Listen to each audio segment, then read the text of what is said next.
Medical college hospital में MBBS में देखें, आपके वहाँ पे बेड नहीं मिलेंगे।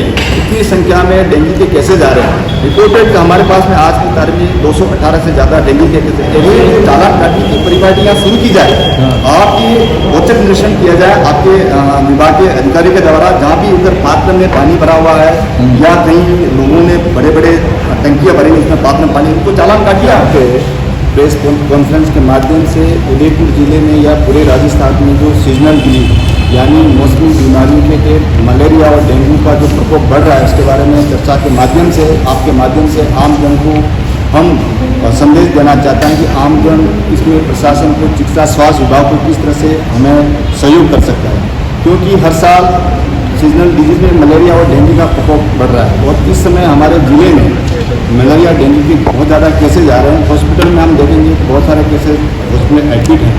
ऐसी स्थिति में हम क्या करते हैं, चिकित्सा स्वास्थ्य विभाग की तरफ अभी हमारा जो स्वास्थ्य दल आपके द्वारा काम चले रहा है और साथ साथ मौसमी बीमारी को प्रभावी रोकथाम नियंत्रण के लिए हमारा चिकित्सा स्वास्थ्य दल मुस्तैदी से काम फील्ड में कर रहा है। लेकिन हम फील्ड में देखते हैं कि ये दोनों बीमारियां हैं, एक किसी वेक्टर के माध्यम से फैलती है यानी कि मच्छर के माध्यम से फैलती है और मच्छर उन क्षेत्रों में सबसे ज़्यादा पाया गया है जहाँ पे घरों में बहुत सारे पानी के पात्र हैं जिसमें पानी भरा हुआ ठहरा हुआ पानी है।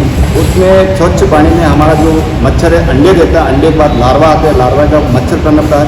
ये साइकिल 7 दिन तक चलती है। इसके बाद मच्छर है वो बाइट करता है, इसके बाद मच्छर बाइट करने के बाद मलेरिया डेंगू होने की संभावना पूर्णतः रहती है। इस सिलसिले में अभी शहरी क्षेत्र में हम देखेंगे उदयपुर के, तो शहरी क्षेत्र और ग्रामीण क्षेत्र में बराबर मात्रा में डेंगू के केसेज मिल रहे हैं और शहरी क्षेत्र में हमारे सबसे ज़्यादा केसेज है। जो हमारा सेक्टर है UPSC जगदीश चौक, उसके क्षेत्र में मल्ला तलाई, हर्षनगर, ये जो क्षेत्र है सबसे ज़्यादा केसेज सेक्टर 14 के, कुछ क्षेत्र हमारे टेकरी के हैं, मासला मगरा के हैं। तो यहाँ पे केसेज ज़्यादा मिलने की वजह से हमारी चिकित्सा स्वास्थ्य दल के सारे मेडिकल टीमें वहाँ जारी है। मेडिकल टीमें पूर्ण रूप से वहाँ पे एक्टिविटी जो प्रभावी रोकथाम नियंत्रण की करना पड़ता है, उसमें anti adult activity, anti larval activity, source में IC गतिविधियाँ, और जहाँ भी अगर कोई भी पॉजिटिव केस मलेरिया डेंगू का आता है तो उस घर पे हमें जाके हमारी टीम सर्वे करती, उस घर के 450 लोगों का सर्वे करती, फॉगिंग कराती, नगर निगम के माध्यम से मिलकर फॉगिंग कराती है। फोकल स्प्रे होता है वो टीम के द्वारा किया जाता है। अगर पात्र में लार्वा कहीं पाए जाते हैं तो पात्रों को खाली करवाते हैं। फिर भी ऐसा कहीं लगता है कोई ऐसा छोटा मोटा पात्र या छोटी सी पूल है या हेचरी है जिसमें खाली नहीं करा पाता है तो डेंगू को डाल के उसको लार्वी साइडर की एक्टिविटी करते हैं। इस तरह से गतिविधियाँ प्रभावी रूप से हम कर रहे हैं। अभी क्योंकि सीजनल डिजीज में सबसे ज़्यादा केसेस होने की वजह से विभाग के द्वारा जो दिशा निर्देश हमें प्राप्त हैं उसके अनुरूप हमारे 12-13 ऐसे डिपार्टमेंट हैं जो उससे सीधे प्रत्येक अप्रत्यक्ष रूप से प्रभावी रोकथाम नियंत्रण के लिए जिम्मेदारी उनके ऊपर तय फिक्स की गई है। उन डिपार्टमेंट के लिए हमने जिला कलेक्टर के महोदय की अध्यक्षता में मीटिंग रखी गई है और मीटिंग के माध्यम से सभी को हमें सहयोग करने की भावना से उनके हमें अपील करी गई है।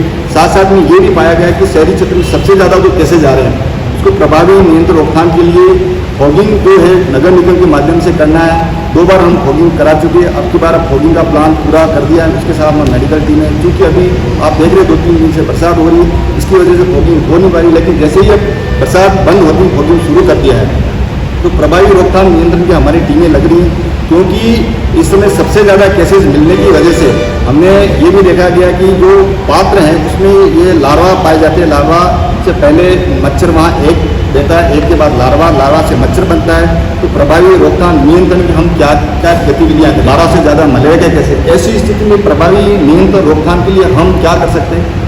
यही मकसद आज था कि आपके माध्यम से लोगों में हम संदेश पहुँचाएँ, अपील कर सकें कि आपके घर में जो मच्छर है उसको कैसे खत्म किया जाए। ऐसी स्थिति जहाँ भी हमें पॉजिटिव मलेरिया डेंगू का केसेज मिलता है हमारा चिकित्सा स्वास्थ्य दल जाता है, वहाँ 4 तरह की एक्टिविटी करता है। Anti adult activity, anti larval activity, source reduction और IC एक्टिविटी। यानी कि आपके घर में जो लार्वा है वो लार्वा किसकी वजह से हुआ, ठहरे पानी में, ठहरा पानी का पात्र में पड़ा, उन पात्रों को खाली करना। Anti adult anti larval activity में हम क्या करते हैं कि या तो खाली करवा देते हैं या हमारे पास वो टेमिफोस आता है, कीटनाशक एक दवाई आती है, उसको वहाँ कुछ मात्रा में उस पानी में डाल देते हैं। अगर वो खाली नहीं कराया जाता है तो तुरंत प्रभाव से वो मर जाते हैं।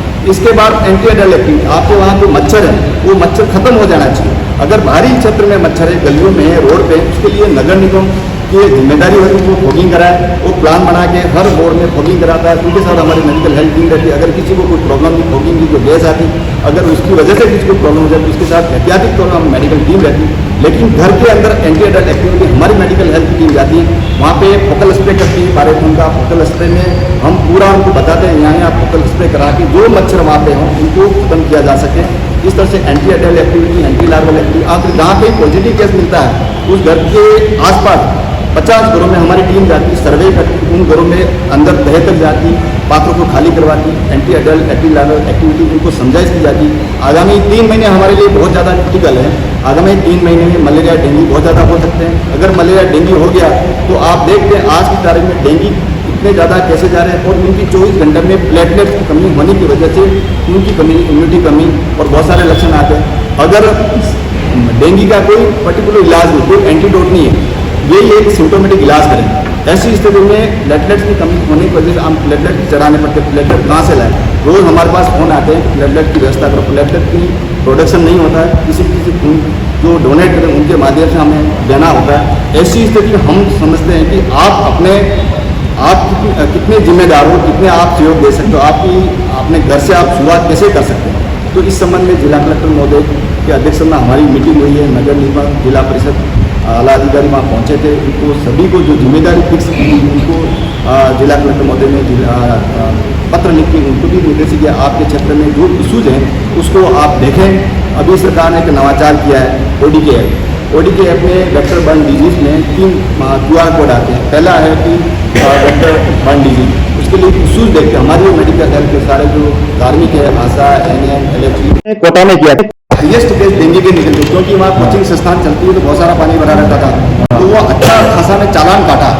अभी हमारी जो मीटिंग जिला कलेक्टर महोदय CO मैडम की अध्यक्षता मीटिंग रही थी, वहाँ के नगर निगम के अधिकारी थे, कमिश्नर साहब थे, हिंदी के कमिश्नर साहब थे, उनको ये हमने संज्ञान में लाया कि ये जो चालान काटने की परिपाटी यहाँ शुरू की जाए, आपकी औचक निरीक्षण किया जाए आपके विभाग के अधिकारी के द्वारा। जहाँ भी उधर पात्र में पानी भरा हुआ है या कहीं लोगों ने बड़े बड़े टंकियाँ भरी उसमें पात्र में पानी, उनको चालान काटिए।